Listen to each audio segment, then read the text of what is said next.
El día de hoy vamos a hablar acerca del pacto de la ley. Los pactos revelados que empezamos la semana pasada, esta serie, nos habla acerca de qué es un pacto, nos habla acerca de que Dios mantiene vivo el pacto, se mantiene fiel a ese pacto a causa de su carácter. No sé si recuerde que hablamos acerca del carácter Gesed de Dios. ¿Sí se acuerda de eso? La palabra Gesed es una palabra hebrea que fue revelada por Dios mismo a Moisés. Y la palabra Gesed significa de una forma muy simple misericordia. Es traducido como misericordia o es traducido también como fidelidad.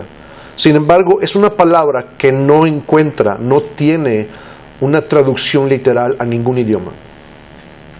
¿Por qué? Porque es una palabra que abarca muchísimas cosas. Es una palabra que expresa el carácter mismo de Dios. Y si se pudiera definir de una manera un poquito más completa, siendo de cualquier manera insuficiente, podríamos decir que Gesed, como Dios se reveló a Moisés, como Dios misericordioso, significa que Dios es inagotablemente fiel. Repita conmigo, inagotablemente fiel. El carácter de Dios, el amor de Dios y la misericordia de Dios será siempre inagotablemente fiel. ¡Wow! Esta es la razón por la que el pacto funciona. La Biblia dice en 1 Timoteo 2, versículo 13, que Dios no puede negarse a sí mismo. Aunque usted y yo fuéramos infieles, Él permanece fiel, porque Él no puede negarse a sí mismo. ¿Sí me estoy explicando bien? Entonces, esta es la razón por la cual Dios puede celebrar un pacto con nosotros y mantenerse fiel a ese pacto, porque Él es Dios y Él no cambia. La Biblia dice en Hebreos 13:8, ¿alguien lo sabe de memoria? Jesucristo, exactamente. Jesucristo es el mismo ayer, hoy y por los siglos. ¡Wow! Tomando como base esto, necesitamos empezar a explicar primero el pacto antiguo, el pacto de la ley, el pacto de Moisés. ¿De qué trataba el pacto de Moisés? A ver. El pacto de Moisés se puede resumir en una sola palabra: la ley. Pero antes de que este pacto fuera revelado a Moisés, muchos años antes, Dios había hecho un pacto inicialmente con Abraham. Génesis capítulo 15 nos dice que Dios le promete a Abraham darle una descendencia tan numerosa que no se podría contar. Le daría una descendencia donde vendrían reyes, donde vendrían dinastías completas. Y la Biblia dice que a pesar de que Abraham no tenía hijos, siendo un hombre anciano, un hombre grande de edad, de más de 75 años, él le creyó a Dios.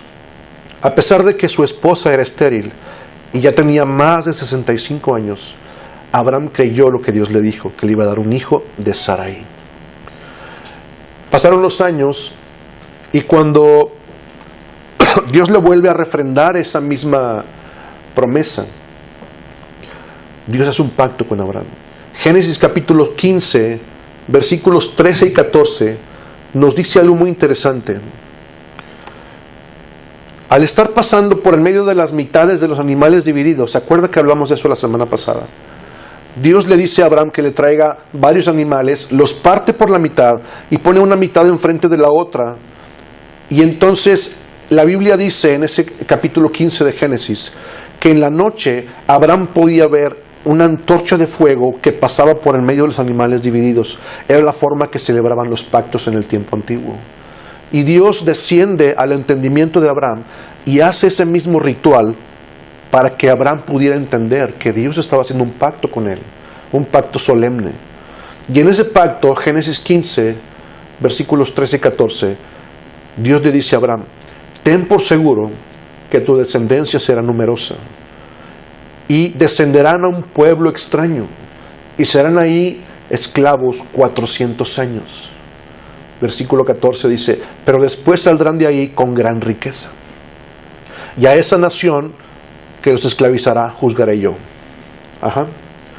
¿De qué está hablando? Fíjese bien, Dios le está diciendo a Abraham lo que va a pasar en el futuro. ¿A qué se estaba refiriendo Dios? A Egipto. Estamos hablando que eran siglos de diferencia. Y Dios le estaba diciendo a Abraham en ese pacto qué es lo que iba a pasar en el futuro. Después de que Israel sale de Egipto, entonces Dios le da un nuevo pacto, que en ese tiempo era el nuevo pacto, porque había un anterior, que era el pacto de Abraham.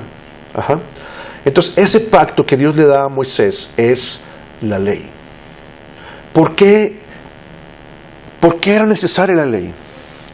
Primero que nada, tenemos que entender que la ley era un conjunto de estatutos, de mandamientos, ¿sí? Y esta ley fue revelada a Moisés porque mostraba, fíjese bien, el deber ser. Repita conmigo, el deber ser. ¿A qué se refería la ley? Era el deber ser de las cosas, de cómo debían ser las cosas. Era un código de conducta que Dios quería que su pueblo supiera y entendiera para que se alineara a ese código, a esa ley.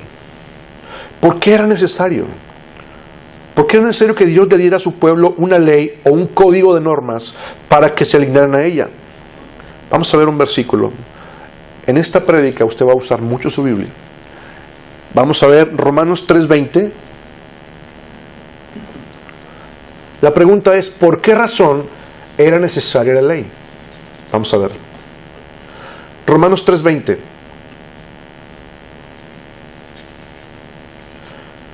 ¿Listos? Dice la Biblia, ya que por las obras de la ley ningún ser humano será justificado delante de él, porque por medio de la ley es el conocimiento del pecado. ¿Por qué era necesaria la ley? Porque si no hay ley, no hay pecado.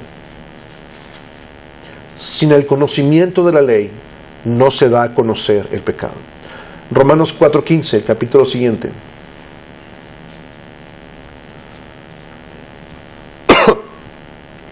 Romanos 4:15.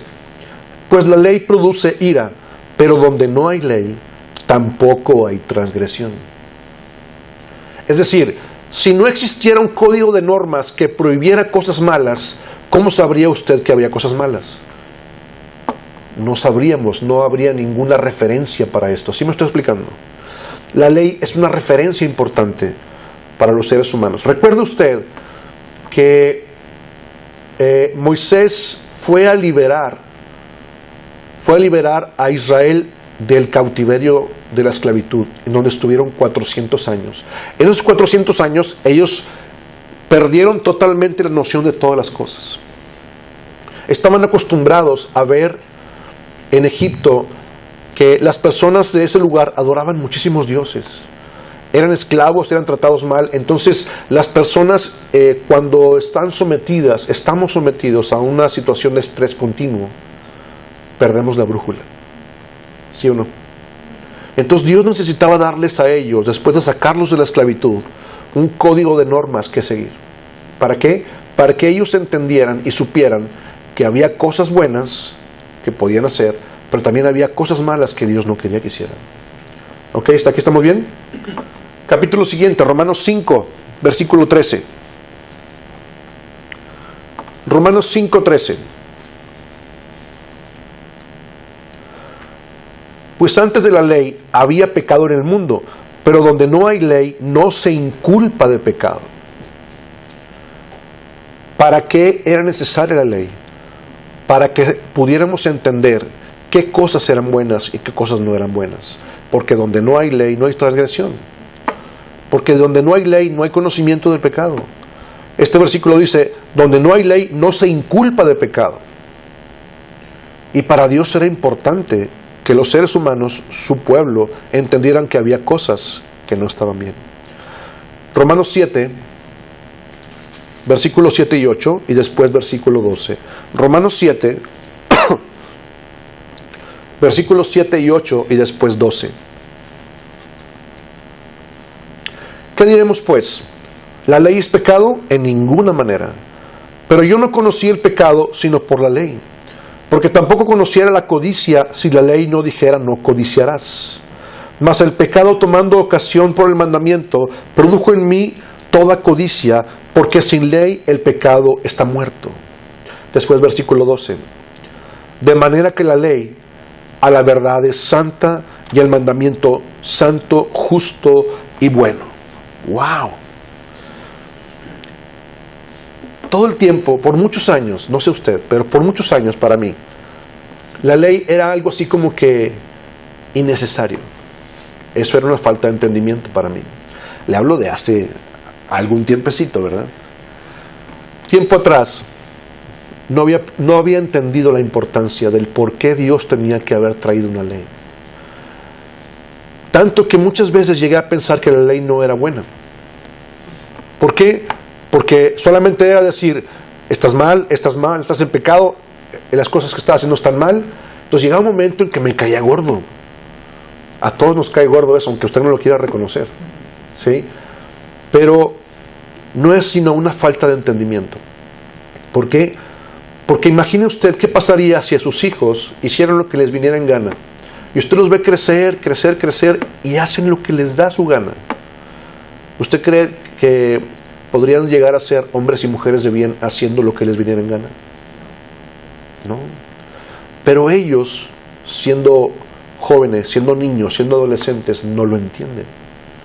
Si por alguna razón papá y mamá les prohíben cosas, entonces somos malos. Ese era mi sentir con Dios cuando yo era, hace poquito, adolescente, joven. No entendía la importancia de esta ley. Entonces cuando llego a este punto, hay una pregunta que salta en mi mente. ¿Entonces la ley de Dios no es mala en sí? Yo le pregunto a usted. ¿La ley de Dios entonces es buena o es mala? Es buena. ¿Por qué? Fíjese bien. La ley fue un regalo que Dios le dio a los seres humanos para que pudiéramos vivir de acuerdo a lo que era correcto. Y al hacerlo, pudiéramos estar en la línea directa, pudiéramos estar en el lugar y la posición correcta para recibir las bendiciones que siempre nos había querido dar. Solo que había un problema. Era demasiado perfecta para alcanzarla. Lo voy a repetir. ¿La ley de Dios es mala? En sí, ¿no? Claro que no. Es buena. El versículo que acabamos de leer ahorita lo dice. Romanos 7, versículo 12. La ley es buena y santa. El problema es el ser humano. La ley fue el regalo de Dios para los seres humanos para que pudiéramos vivir de acuerdo a esa ley, para poder entender qué es lo que era correcto, y cuando usted y yo lo hiciéramos, entonces pudiéramos estar en la línea correcta, en la posición correcta, para que Él pudiera darnos las bendiciones que ya tenía en su corazón darnos. Ubique usted por favor a Israel, saliendo de Egipto, totalmente perdidos, sin brújula, después de 400 años de esclavitud. Dios le habla a Moisés y le dice que suba al monte Sinaí.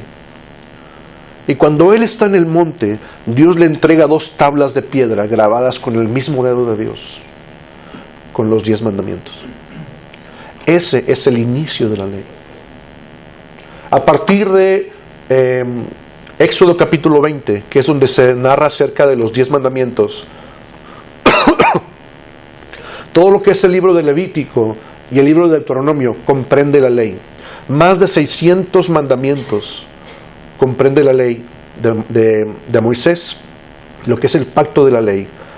Y esa ley es lo que los judíos, hasta el día de hoy, judíos ortodoxos, siguen lo mejor que pueden, porque es lo único que tienen. Ellos todavía están esperando al Mesías, después de más de 2000 años de que Jesús ya vino a cambiar la historia, a darnos un nuevo pacto. Eso lo vamos a ver un poquito más adelante. ¿Hasta aquí estamos bien? Muy bien. Ya entendimos que la ley es buena. ¿Por qué? Porque sin el conocimiento de la ley no hay conocimiento de pecado. No se inculpa el pecado, no hay transgresión. ¿Sí? ¿Cómo sabría yo que la codicia es mala, por ejemplo? ¿Está usted de acuerdo que la codicia es mala? ¿Cómo sabría yo que la codicia es mala si la ley no dijera no codiciarás? ¿Verdad? La ley es buena, pero marca un estándar muy alto. Una pregunta: ¿de qué nos iba a servir a nosotros o en Israel en el tiempo antiguo obedecer esta ley? ¿Para qué le iba a servir? Así es. ¿Qué es lo que iba a obtener Israel al obedecer esa ley? Bendición de Dios. Mire, algo que no tiene precio: el favor de Dios.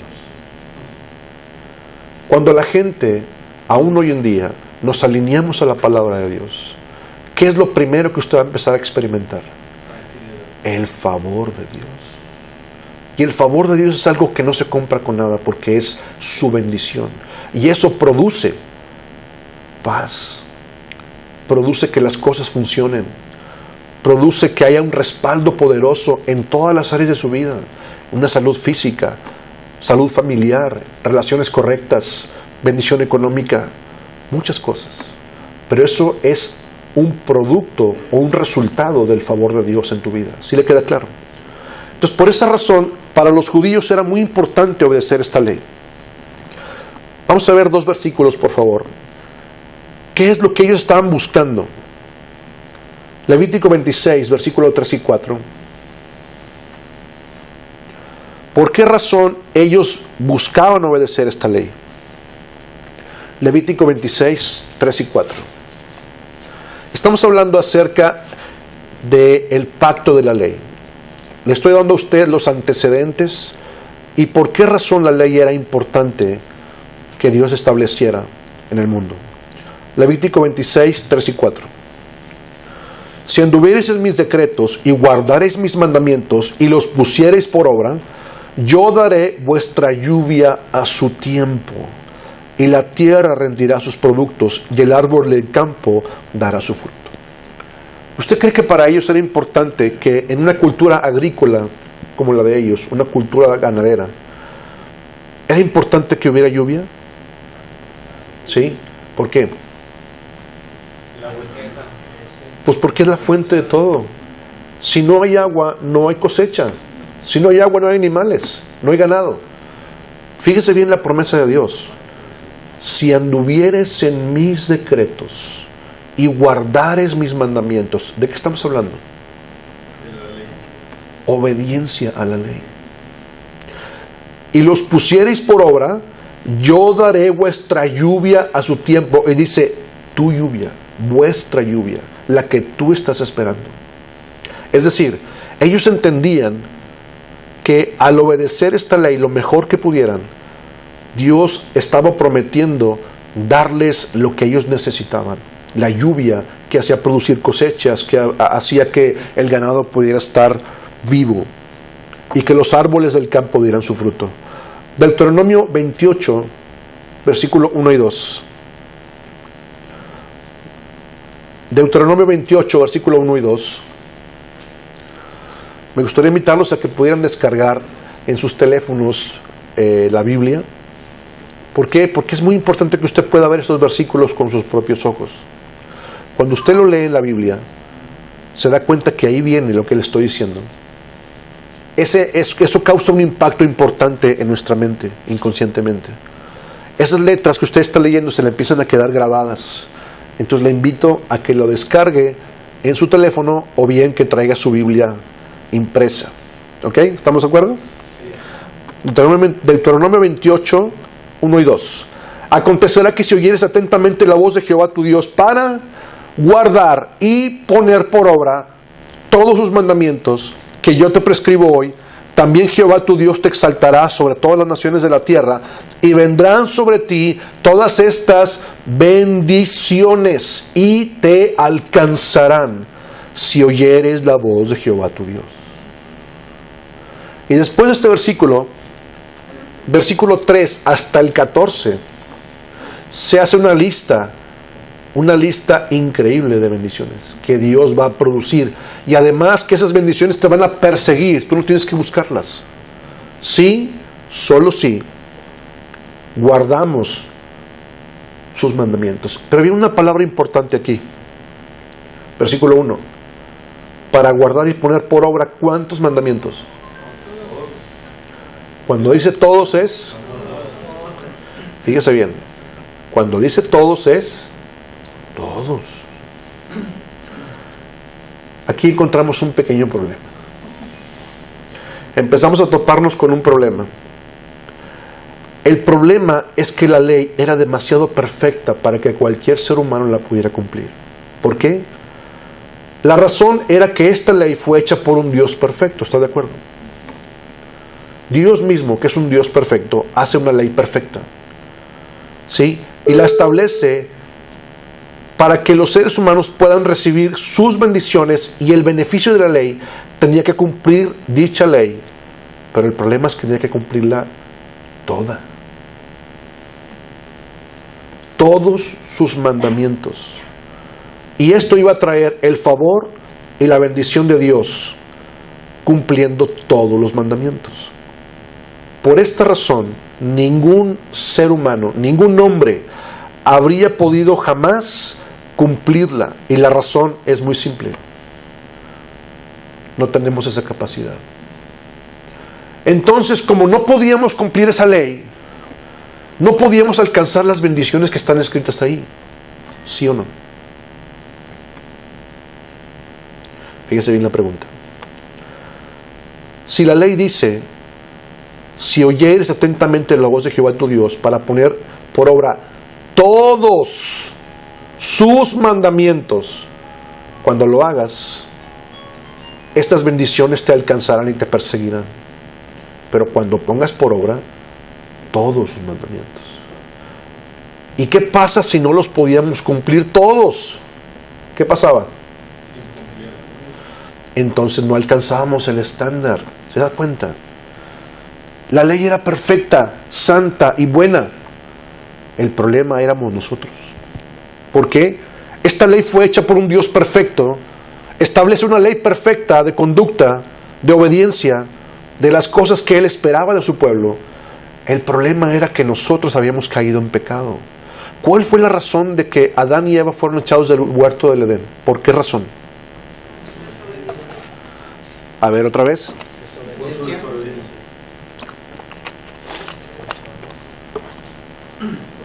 A causa de la desobediencia de Adán y Eva, el pecado entró en el mundo. Y después de este tiempo, todas las generaciones de Abraham, hijos, nietos, bisnietos y todas sus generaciones, venían con la misma carga genética. Venían con un chip de desobediencia. Veníamos.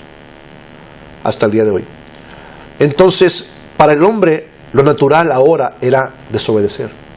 Lo natural ahora era no cumplir las cosas. Era un perfil, un carácter desobediente. Era una forma de pensar egoísta, en donde lo único que yo quiero es hacer lo que yo quiero. Hasta el día de hoy. Entonces, para el ser humano era imposible cumplir esta ley, obedecer de esa forma todo el tiempo, toda la vida, a cada respirar, a cada latido de tu corazón, obedecer la ley. ¿Quién se apunta? Era imposible para un ser humano como usted y como yo. Por esa razón, escúchame por favor, por esa razón necesitábamos un Salvador. ¿Le queda claro por qué?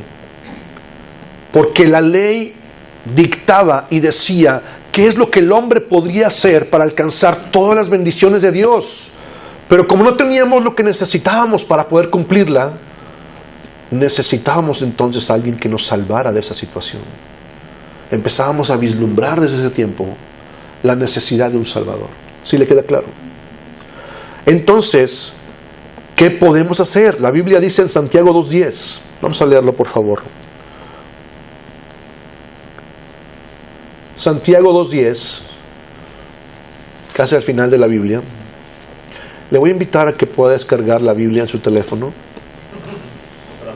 O también, si usted puede traer su Biblia impresa para que usted pueda leer estos versículos con sus propios ojos. Santiago 2:10. Porque cualquiera que guardare toda la ley, dice la Biblia, pero ofendiere en un punto, se hace culpable de todo. Lo voy a leer de nuevo. Porque cualquiera que guardare toda la ley, pero ofendiere en un punto, se hace culpable de todos los mandamientos que están en la ley. ¡Wow! Entonces estamos en un grave problema. ¿Sí se da cuenta? La humanidad se encontraba en un grave problema. Dios ofreció una forma de poder salir de la situación que vivía la humanidad, de estar separados de Él, de no tener su favor ni su bendición. La forma era la obediencia. Pero como no teníamos lo que se necesitaba para obedecer de esa forma, Dios establece otra forma. Y esta forma es temporal. Si bien Dios había proveído una forma, como le decía, de escapar del pecado y salir de la condenación eterna, la única forma de lograrlo era la obediencia completa y total a la ley. Durante cada segundo de su existencia, a cada latido de su corazón.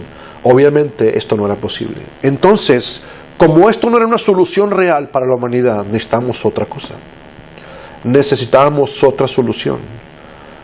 Y Dios, en su gran misericordia, por favor repita conmigo, en su gran misericordia, Dios en su gran misericordia y bondad proveyó una manera temporal para que los seres humanos se pudieran acercar a Él eventualmente.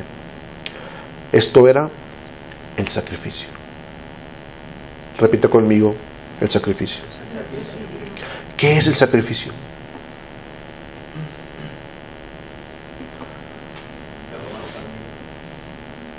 La muerte de alguien y la sangre de esa persona muerta ser derramada. La ley dice, la Biblia dice, Ezequiel 18:4, he aquí que todas las almas son mías, como el alma del Padre, así el alma del Hijo es mía. El alma que pecare, esa morirá. Fíjese bien. El alma que pecare, esa morirá. Según estas palabras, si un hombre desobedecía la ley y era una persona pecadora, ¿esa alma debería morir? Aquí lo dice. El alma que pecare, esa morirá. Romanos 6:23, Nuevo Testamento. Porque la paga del pecado es...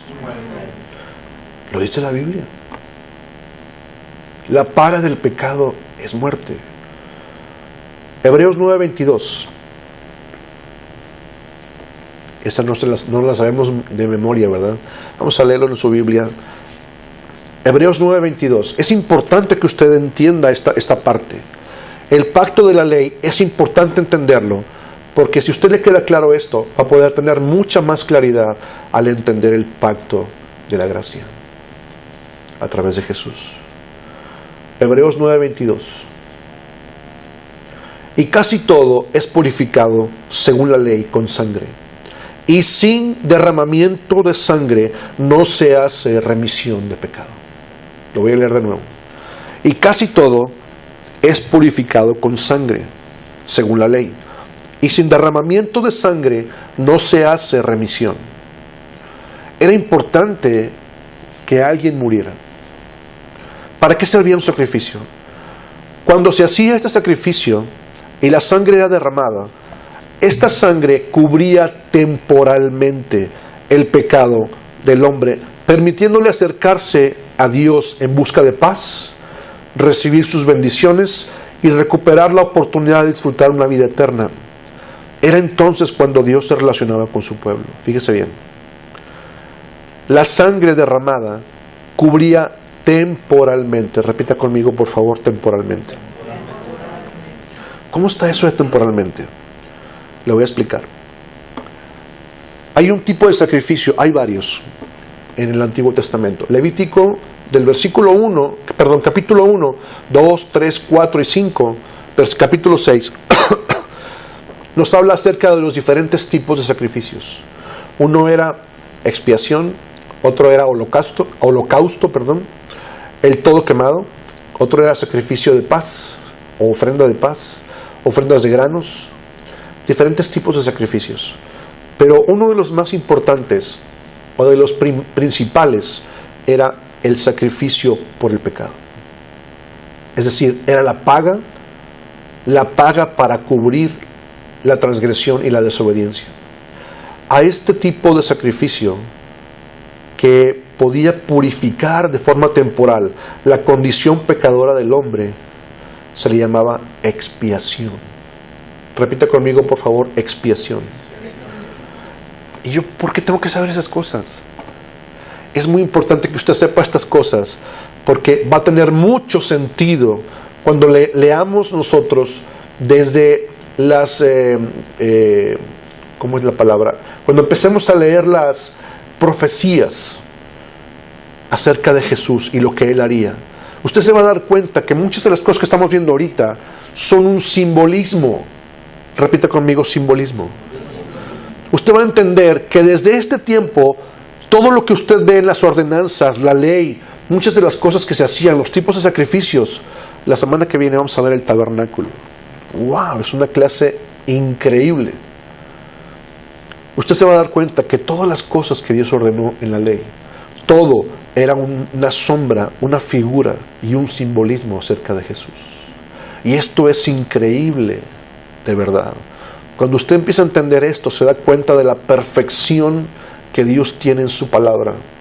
Y se da cuenta usted de la sabiduría tan profunda que existe en el corazón de Dios. La expiación era el sacrificio que se utilizaba al sacrificar una víctima inocente y que su sangre fuera derramada para purificar la condición pecadora del hombre. Esta expiación, la palabra como tal, significa cubrir o cambiar. ¿Qué significa expiación? Cubrir o cambiar. Si bien el hombre mismo merecía morir por su desobediencia, ¿está de acuerdo? Lo acabamos de leer ahorita. El alma que pecare, esa morirá. Si bien el hombre mismo debía morir por su desobediencia, Dios nuevamente, en su gran misericordia, permitió que hubiera en su lugar un sustituto. Me encanta esto. Repita conmigo, sustituto. Un sustituto es alguien que muere en tu lugar. Y para no acabar raer de la faz de la tierra a todos los hombres, porque todos habíamos pecado, la Biblia dice en Romanos 3:23, por cuanto todos pecaron, están destituidos de la gloria de Dios. Entonces no habría quedado nadie de nosotros en el mundo. Dios en su misericordia permite un sustituto legal. Y un sustituto legal, en este caso, era un animal inocente.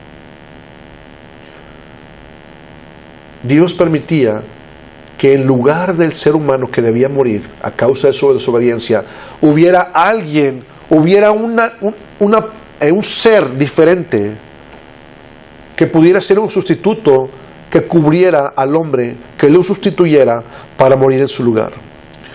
Y es algo bien chistoso. Vamos a leer, por favor, Levítico 1:4. Es algo muy interesante. No sé qué le parezca a usted.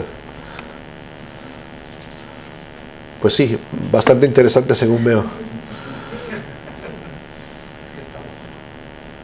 Es muy importante que a usted le quede claro esto, porque esto va a ampliar muchísimo su visión y va a ampliar muchísimo su entendimiento. Levítico 1:4.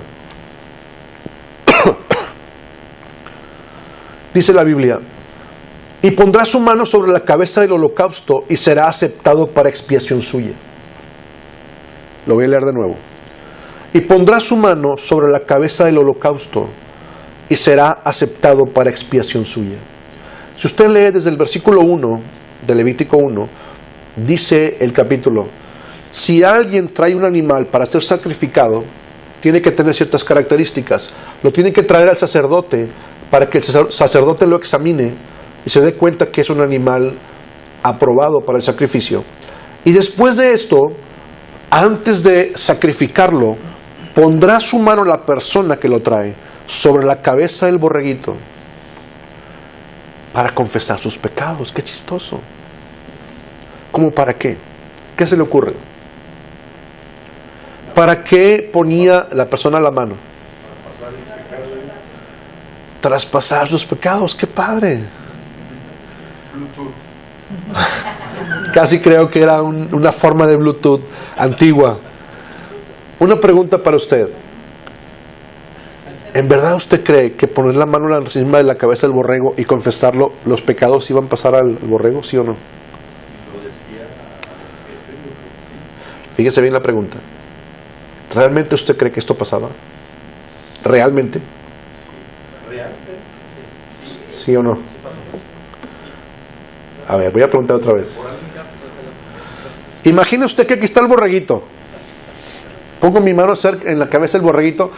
Confieso que yo hice esto y esto y esto y esto y esto y esto, y el borrego ya tenía encima todos mis pecados. ¿Sí o no? No. Ahí va la cosa.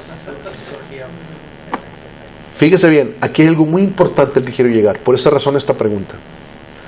De una forma tácita o de una forma concreta, física, ¿sucedía? No.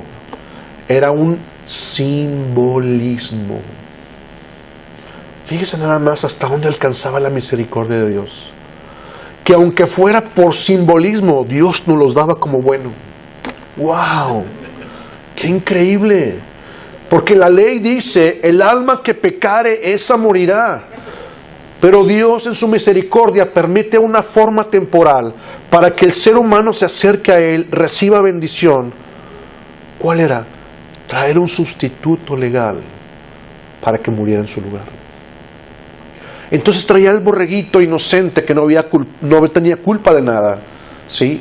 La persona ponía su mano sobre la cabeza del borreguito, confesaba sus pecados y simbólicamente, repite conmigo, simbólicamente, los pecados del hombre que había cometido esos pecados pasaban al animal inocente, según este versículo. Y la inocencia del animal que no había pecado pasaba al hombre pecador en un intercambio.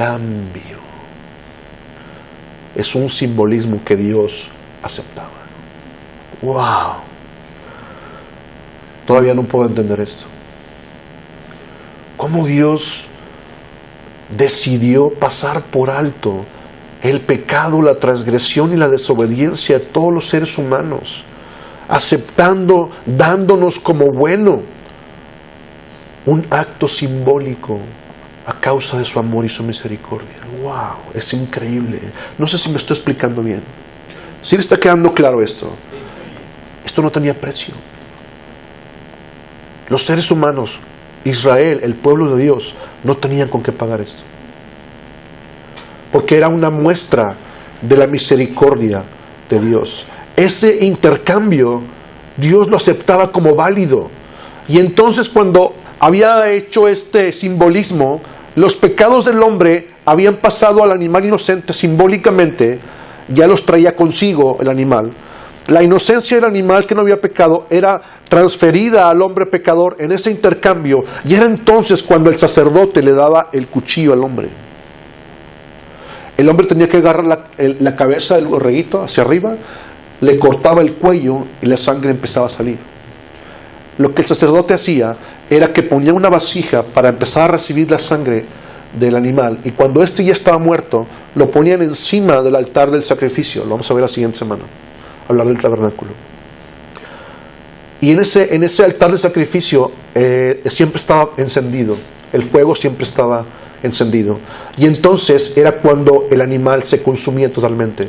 Por esa razón, el versículo 4 de Levítico 1 que leímos ahorita dice, lo voy a repetir: pondrá su mano sobre la cabeza del holocausto. Holocausto significaba un animal totalmente consumido por el fuego. Era degollado, la sangre salía, el sacerdote tomaba esa sangre, rociaba con esa sangre un hisopo, los cuernos del altar, ¿sí? Pronunciaba unas palabras en donde Dios estaba cubriendo los pecados del hombre, y entonces el animal era puesto sobre el altar del sacrificio y era consumido por el fuego. Y esto, según la Biblia, era un olor grato delante de Dios. Entonces aquí nos encontramos con algo, una pregunta que salta a nuestra vista. ¿Por qué Dios estableció un sacrificio para expiar el pecado? Piense, por favor. Yo sé que usted no me va a decir y no va a levantar la mano. No se preocupe. Yo sé que no lo va a hacer. Pero la verdad de las cosas es que muchos de nosotros, me incluyo, por muchos años, este tipo de versículos me hacían ver a mí a un Dios sanguinario. Un Dios sediento de sangre. Un Dios vengativo, que lo que quería era desquitarse del pecado de los hombres. Es una forma muy lógica de poder verlo. Yo lo vi así por muchos años. Cuando yo leía estos versículos, yo decía, pero ¿para qué tanta sangre? ¿Para qué tanto sacrificio? Era algo es algo muy fuerte para una persona que no le queda claro estas cosas y las razones del por qué Dios actuaba así. Por esa razón, en nuestra iglesia Sion, yo necesito que usted entienda esto. ¿Por qué? Porque cuando usted entienda el pacto de la ley, cuando usted entienda el simbolismo del tabernáculo y por qué razón se hacían así las cosas, usted va a entender muchísimo más el pacto de la gracia con Jesús. Es muy importante para nosotros que usted lo entienda. ¿Hasta aquí estamos bien? La pregunta está en el aire. ¿Por qué Dios estableció un sacrificio para expiar el pecado? ¿Por qué razón? A causa de un principio. Ese principio se llamaba igual por igual. Repito conmigo, igual por igual. Este tipo de principio, sí, exactamente, es lo que se le conocía como la ley del talión. Está escrito en Deuteronomio 19:21. Vamos a leerlo, por favor. Deuteronomio 19:21. Está en la Biblia. Muchas veces lo escuchamos y este tipo de versículos son los que nos hacen darnos una idea equivocada acerca de Dios. Deuteronomio 19:21 dice así. ¿Listos? No le compadecerás vida por vida, ojo por ojo, diente por diente, mano por mano, pie por pie. Este tipo de leyes que están escritas en la Biblia, usted podría pensar que son sanguinarias. Este tipo de cosas es a lo que me refiero, que nos hace ver a un Dios vengativo. Pero no es así. Esto, aunque usted no lo crea, era inclusive misericordia. Porque imagínese que alguien accidentalmente mataba a alguien, o que había una situación en la que no fue su intención, pero lo mató. Entonces, pues más fácil era que lo mataran. O no sé, había muchas cosas que este tipo de reglas, este tipo de normas establecían límites. Ajá.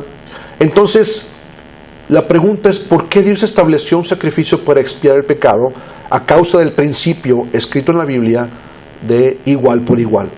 ¿Esto qué significa? La vida que Adán había perdido a causa de su desobediencia transmitió, como ya dijimos, muerte espiritual a sus generaciones. Por esta razón, para poder acercarse a Dios, se tenía que hacer un sacrificio por expiación, con algo que equivaliera a lo mismo que Adán había perdido. Fíjese bien. El sacrificio tenía que tener el mismo valor que lo que el hombre había perdido. ¿Cómo está eso? No me vas a decir que un borreguito valía lo mismo que un ser humano. Fíjese bien, aquí hay algo bien interesante, muy interesante. Tenía que proveerse una ofrenda por el pecado que valiera lo mismo que una vida humana perfecta. La pregunta es, ¿un borreguito valía lo mismo que una vida de un ser humano perfecto? Fíjese bien, a causa de esto, desde que el hombre existe, Dios ha sido el mayor mal interpretado de la historia, como decíamos ahorita, pensando que es alguien sediento de sangre. ¿Cuál era el punto? Se necesitaba una vida que no hubiera pecado. Fíjese bien, el hombre, la condición del hombre a los ojos de Dios era un ser caído, ¿sí o no? Separado, sin derecho, destituido. Lo dice la Biblia. Pero un animal inocente que había sido designado por Dios como un sustituto legal tenía que ser valioso, y a los ojos de Dios era valioso. ¿Por qué? porque no había pecado. ¡Wow! Entonces decimos, ¿el borreguito valía igual que el ser humano? No es que valiera igual, no que su valor como tal fuera igual. Se refería a que el hombre necesitaba a alguien que no hubiera pecado. Repita conmigo, alguien que no hubiera pecado. En nuestros días, cuando usted recibe a Jesús en su corazón, ¿sí?, se da cuenta que Jesús fue el Cordero de Dios que nunca había pecado. ¡Wow! Esto señala a Jesús en el futuro. Dios estaba diciendo entre líneas, la humanidad va a necesitar a un cordero, a un borreguito inocente que nunca haya pecado para poder borrar su pecado por completo. ¡Wow! No sé si me estoy explicando. A través de este principio de igual por igual, tenía que haber un sustituto que tomara el lugar del hombre pecador. Pero tenía que ser alguien que nunca hubiera pecado. Y como todos los seres humanos traíamos la misma simiente de pecado, pues no podía ser un ser humano. ¿Está de acuerdo? Tenía que ser otro tipo de ser viviente que estuviera en la tierra y que pudiera ser un sustituto legal. En este caso, un borreguito, un cordero. La persona ponía su mano sobre la cabeza del borreguito, confesaba sus pecados. Simbólicamente Dios aceptaba esa transferencia, ese intercambio de pecado, por decirlo así. Y el hombre recibía la inocencia del animal temporalmente a través del sacrificio de la expiación. Recuerde usted que expiación significa cubrir o cambiar. ¿Estamos de acuerdo? La expiación se refería a hacer un pago para cubrir la desobediencia, para hacer un intercambio por el pecado cometido. Este pago tenía que ser equivalente a la desobediencia. Desobediencia por obediencia. Si el pecado implicaba la muerte del hombre pecador, al ofrecer un animal como sustituto para morir en el lugar del hombre, la deuda ocasionada por el pecado quedaba cubierta. Fíjese bien.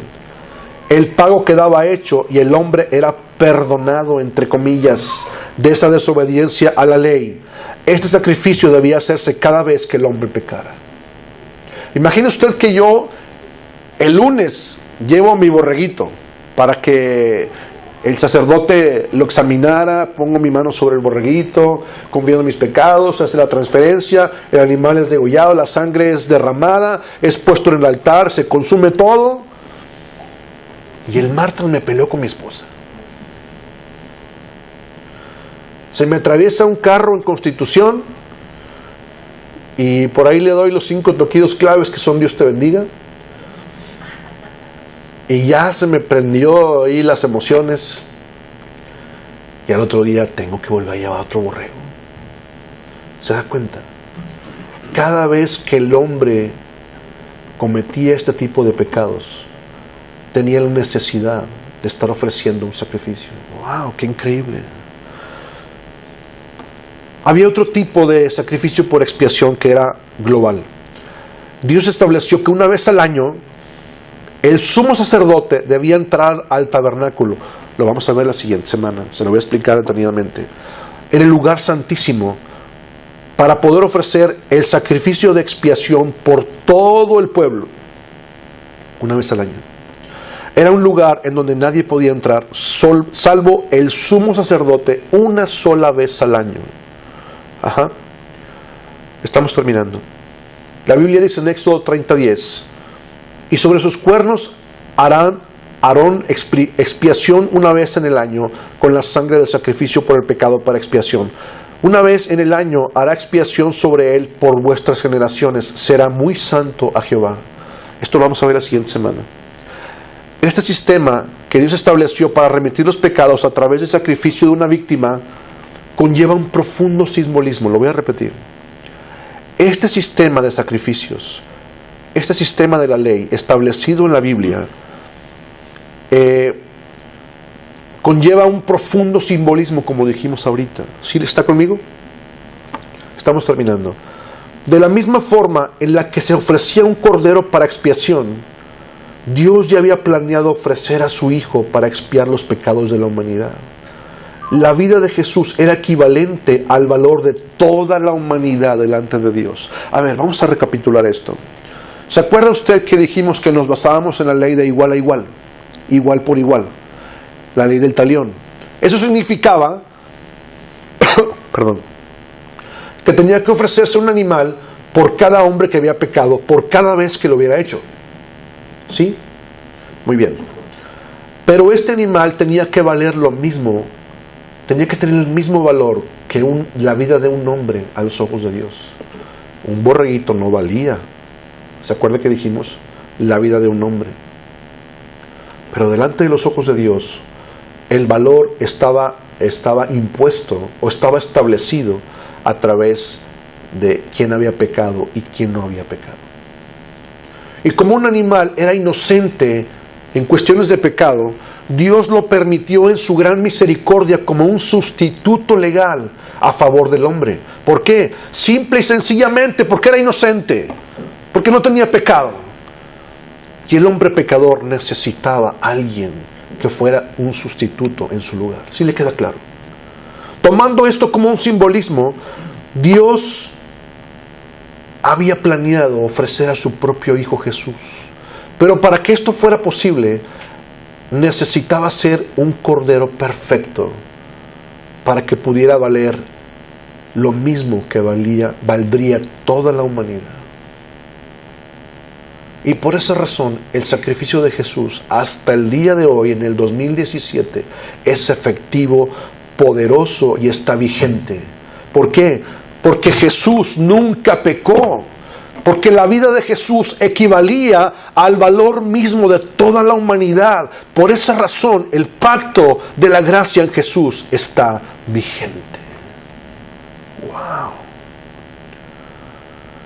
2 versículos. Isaías 53, versículo 10 y 11. Vamos a terminar con estos 2 versículos. Isaías 53, versículo 10 y 11. Esto es mucho contenido, pero es importante para usted. Yo sé que tal vez en una primera ocasión esto puede ser pesado o puede ser mucha información. Pero sabe una cosa, si usted se da el tiempo para escuchar detenidamente esta información, esta predicación en su casa, en su teléfono, con la Biblia en la mano, y usted va a poder ver los versículos, yo sé que el Espíritu Santo le va a dar cada vez más luz y más entendimiento acerca del pacto de la ley. Isaías 53, versículo 10 y 11. Con todo eso, Jehová quiso quebrantarlo, sujetándole a padecimiento. Cuando haya puesto su vida en expiación por el pecado, verá linaje, vivirá por largos días, y la voluntad de Jehová será en su mano prosperada. Verá el fruto de la aflicción de su alma y quedará satisfecho. Por su conocimiento justificará a mi siervo justo a muchos y llevará las iniquidades de ellos. Fíjese bien, este versículo, Isaías 53, fue escrito 700 años antes de que Jesús naciera.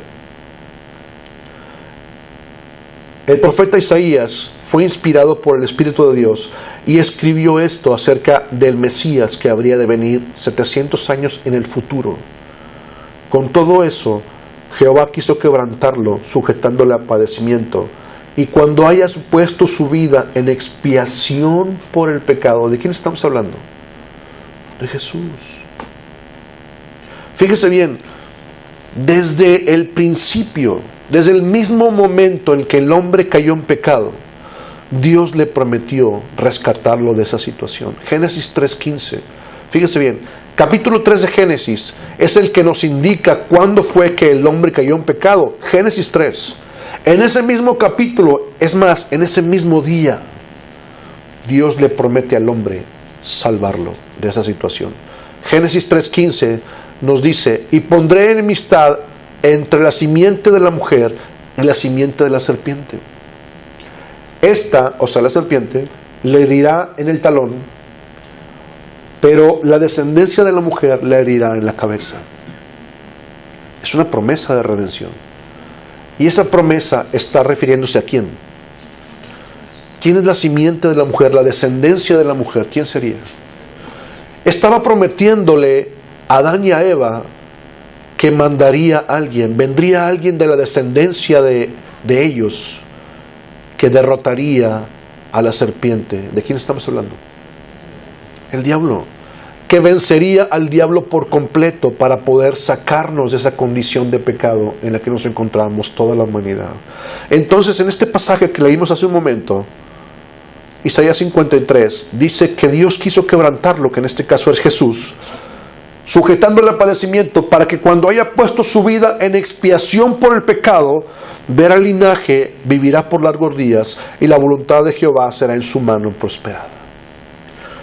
Termino con este versículo, Hebreos 9:26. Es un versículo para su refrigerador. ¿Se acuerda que aquí tenemos la costumbre de poner versículos en el refrigerador? Yo tuve que comprar un refrigerador nuevo. Tengo testigos de eso. Porque ya no me cabían los versículos. Entonces oramos para que Dios le dé un refrigerador dúplex con pantalla y todo eso para que le quepan muchos sus versículos. Hebreos 9:26. Pero ahora, en la consumación de los siglos, se presentó una vez para siempre por el sacrificio de sí mismo para quitar de en medio el pecado. ¡Wow! ¡Wow! Esto me encanta. Está hablando de Jesús.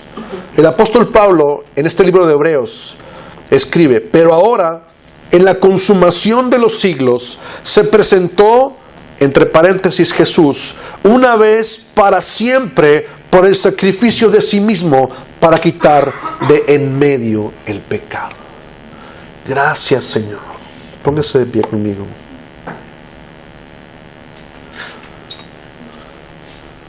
Sé que esto puede ser mucha información, pero es importante. Es importante porque cuando más adelante podamos estar hablando de otros temas, vamos a toparnos muchas veces con versículos que hablan acerca del pacto, del nuevo pacto o del pacto de Moisés o de la ley. Y cuando se haga referencia a un pasaje que hable acerca de la ley de Moisés, los mandamientos, usted va a saber de qué estamos hablando. Y usted se va a dar cuenta, a partir de esta enseñanza, de cuán importante y todo el esfuerzo que Dios tuvo que hacer, todo el esfuerzo que Jesús tuvo que hacer para poder convertirse, estar en la línea correcta, para cumplir la ley, todo el tiempo, toda su vida, a cada respirar, a cada latido de su corazón, obedecer la ley, para alcanzar el estándar que Dios había puesto en la ley. ¿Con qué objeto? Darle a usted libertad.